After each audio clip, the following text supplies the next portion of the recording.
TVN 광주 매거진.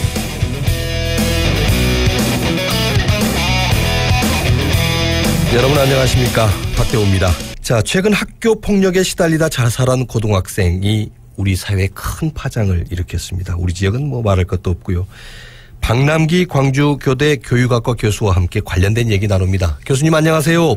네, 안녕하십니까. 자, 정말 안타까운 사고입니다. 어떻습니까, 교수님? 그러게요. 그래서 이제 학교 차원에서도 한다고는 하지만 결국 학생이 부모나 학교, 친구 그 누구에게도 털어놓을 수가 없는 아마 그런 상황들이 이런 극단 선택으로 가지 않았나 하는 아쉬움이 있습니다. 네.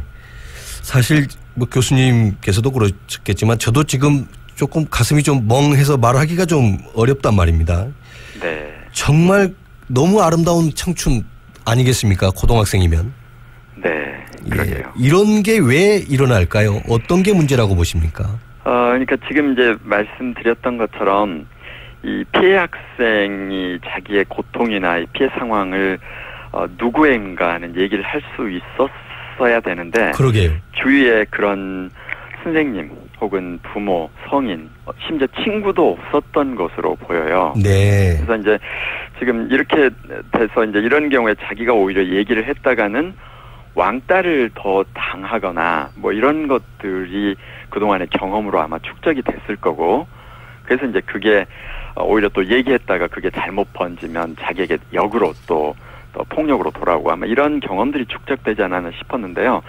지금 우리가 요새 가스라이팅이라는 말이 좀 유행을 하고 있는데, 네. 이 가스라이팅이 단순하게 다른 이제 요새 보면은 이제 가정 내에서도 군대에서도 이런 것도 있는데 학교에서도 발생을 합니다. 네. 그래서 이 학교에서 특히 이제 고학년하고 저학년 사이에 이런 상급 학년, 하급 학년 사이에도 발생을 하고 있는데, 아마 이런 학교에서 요새는 이 가스라이팅 부분도 좀 관심을 가지고 우리가 학생들을 지켜봐야 되지 않을까 이렇게 생각합니다. 네. 만약 이 함정에 빠지게 되면 이 학생은 자존감이 이제 바닥을 치게 되고 또 점점 우리 생각과 달리 어떻게 저렇게 행동할 수 있을까 할 정도로 가해자한테 의존하게 또 되기도 하고, 그래서 극히 이렇게 비정상적인 관계가 지속되다가 어느 순간에 이제 결국은 이런 극단적인 선택을 하는 걸로 보이거든요. 네. 그래서 학교 상황에서도 가스라이팅을 좀 이제 염두에 둘 때가 됐다 이렇게 생각이 됩니다. 제가 특히 가슴이 조금 먹먹했던 게 말입니다.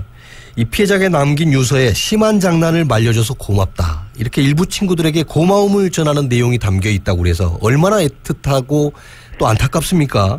그럼 주변 환경이 굉장히 중요하죠, 네, 교수님. 네.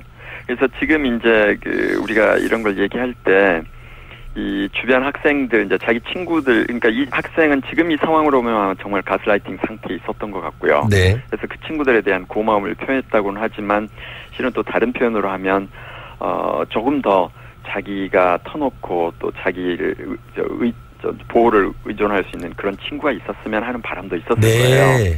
그래서 지금 이제 저희 성인들이 주로 이걸 해결해 주려고 애를 쓰는데 특히 고등학교 상황까지 가면 좀 어려워요. 그러겠죠. 지금 요새 학교 자치활동의 일환으로 학생 자치활동도 강화가 되고 있거든요.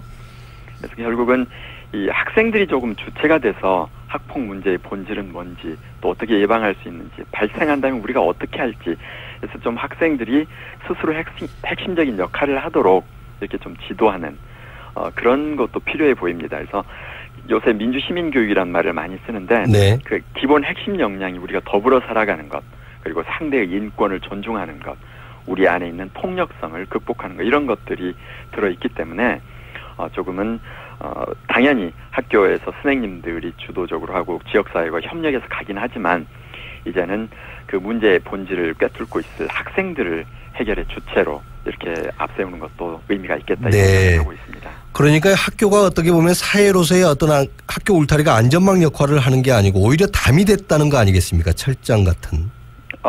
꼭 그렇게 얘기하기는 어려운데요. 그럴까요? 지금 학교 상황을 보면 워낙 선생님들의 업무 속에서 이 학생 하나하나의 어려움을 파악하고 또 그 문제를 해결해주고 이러는데 한계가 있어요. 인력의 한계도 있고, 또 학교가 어떤 폭력이 발생했다고 하더라도 경찰처럼 수사권이 있는 것도 아니고요. 네. 그래서 원래 학교는 지금 학교폭력 예방에 관한 법에도 있듯이 이 예방 쪽에 초점을 두고 사건이 발생하면 이제 그 사건이 발생한 학생들을 조금 피해를 회복시켜서 이들이 다시 정상적인 일반 시민으로 돌아올 수 있도록 좀 그 여러 가지 기회를 제공하는 것, 네. 트라우마에서 벗어나도록 하는 것, 이런 역할들을 할 수가 있는데 지금 상황에서는 폭력이 발생하고 나면 폭력 그 해결 자체를 학교 쪽에서 조금 관심을 가지고 가려고 하다 보니까 이제 그 안에서 업무 과다 현상이 생기고 네. 학교 현장은 이게 너무 심한 업무다 보니까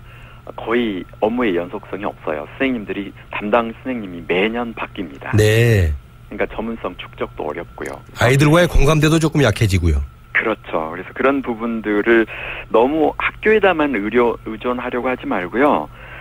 지역사회가 좀 관심을 가져줘야 합니다. 네. 현재 위센터라고 그래서 그 전담기관, 피해 학생을 지원하는 전담기관이 있긴 합니다. 네. 그런데 이 위센터로서 충분하지 않고 우리 광주 같으면 특히 이 지역사회에서 네트워크를 형성해가지고 갈 필요가 있고요. 또 경기도를 보니까 학교 밖의 전문기관을 조금 많이 설치를 해서 네. 이 전문기관이 이 피해 학생의 회복과 치유에 도움을 주고 있고요. 또 가해 학생에 대해서도 우리가 가해 학생은 악이고 피해 학생은 단순한 피해자로 생각하는데 가해자와 피해자가 서로 중첩이 됩니다. 네. 오늘의 피해자가 내일의 가해자가 되기도 하고요.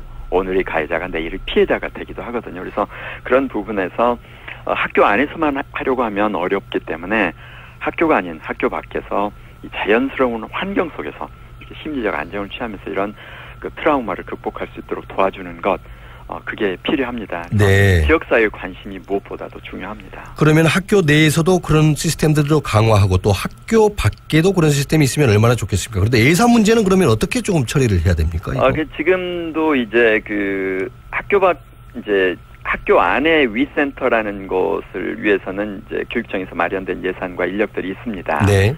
근데 이제 물론 위센터에 대해서도 여러 가지 그동안의 문제점이 노출되기는 했는데 그것도 예산 부족 문제고요. 네.